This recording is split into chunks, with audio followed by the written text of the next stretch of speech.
কবির, আবার মোহাম্মদ হুমায়ুন কবির, ফজলুল হক মুসলিম হল। তোর অনুভূতি খুবই এক্সাইটেড এবং আশাবাদী। প্রথমবার ভোট দিতে আসছি, 28 বছর পর ভোট হচ্ছে, সেখানে আমি প্রথম ভোট দিতে আসছি। এটা খুবই আনন্দের একটা ব্যাপার আমার জন্য, আর খুবই এক্সাইটেড আর খুবই আশাবাদী যে ডাকসুতে নির্বাচন হচ্ছে এতদিন পরে, 28 বছর পরে।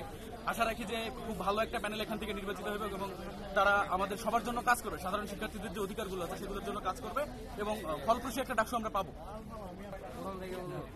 আমি নাহিদ, ফজলুল হক মুসলিম হল থেকে।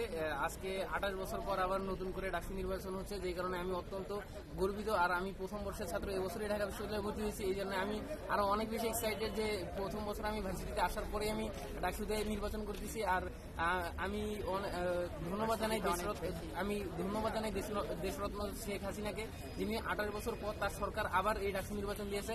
আশা করি সেই সরকার যেই কারণে এই ডাকসু নির্বাচন দিয়েছে, আমাদের যে ছাত্রদের যেই সমস্যাগুলো আছে এই সমস্যাগুলোকে তারা সঠিকভাবে সমাধান করবেন।